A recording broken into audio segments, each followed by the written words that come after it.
So I caught this story after I'd finished rendering my video yesterday, and I didn't want to add it to the end of what was already a long video. I shared it on Facebook and Minds, but I thought it was worth a follow-up because I think it's important that the average punter send a message to the virtue signalling parade that they don't own the narrative with respect to MILO's upcoming tour of Australia and that they support free speech. As many noted in the comments of yesterday's video, the interviewers on Channel 10 were very reasonable, with the exception of the half-bald feminist doing her best to demonstrate a real-time example of the Dunning-Kruger effect.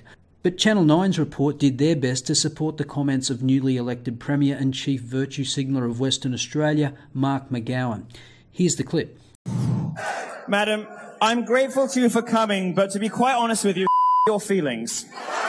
MILO Yiannopoulos is a professional agitator and he's on his way to lecture here in Perth. Feminism is cancer. Thank you very much. I don't think he's welcome in Western Australia, so we'll make sure that all government venues are not available to him. Twitter has permanently banned him for inciting racism. The self-labelled outrage troll was forced to resign as editor of right-wing website Breitbart News, accused of defending pedophilia, condoning relationships between young boys and older men. Anyone who defends pedophiles and associates with Nazis, I don't think is a rational person we should have delivering lectures and performances to West Australians. Yiannopoulos is touring Australia after calls to deny him a visa failed. We won't give him access to government facilities. If he does it somewhere else, that's outside of our control. The way to achieve equality is not to lie about rape, as feminists do. The exact location of the Perth event still remains a secret because the venue has made a deal with the promoter not to be named publicly until 7 days prior, for fears the building would be vandalised by protesters. In some cases, we've seen Molotov cocktails go through the windows. We didn't want to see that happen. The venues were really good in their negotiations with us. I don't think he's welcome in Western Australia. I think this is a bit crazy. Is there anybody in here who hates me? Michael Genovese, 9 News.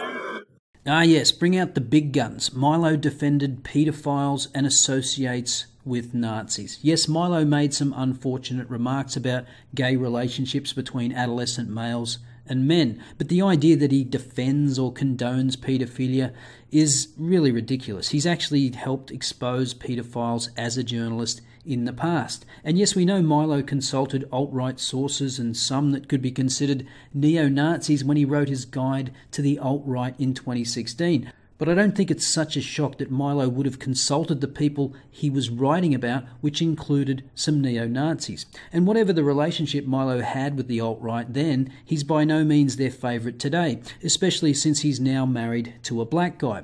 If MILO's any kind of white supremacist, then he's doing it all wrong. Also, McGowan says that MILO won't be able to use government venues. Well, there's no evidence that he intended to. He's keeping the venue details private until a week before the actual dates, and that detail alone should tell you something. You may remember some venues that screened the red pill had to use such clandestine tactics, and the recent International Men's Conference held on the Gold Coast this year also took similar precautions. Why? Because of leftist authoritarians that want to shut down events of people they don't like. And McGowan is virtue signalling to that crowd. But there is an obvious hypocrisy here, and Paul Murray said it well on his show last night. I don't think he's welcome in Western Australia, so we'll make sure that all government venues are not available to him. Anyone who defends pedophiles and associates with Nazis, I don't think is a rational person we should have delivering lectures and performances to West Australians.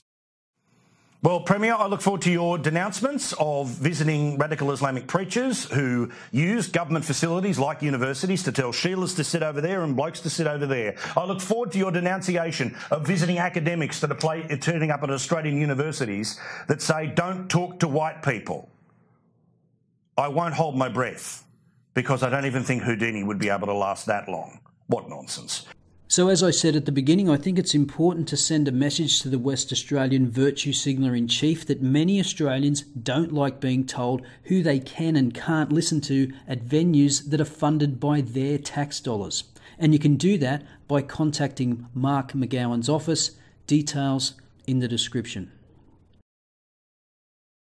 And remember, keep your emails civil and feel free to share them in the comments section of this video so that others can use them. I'll see you next time.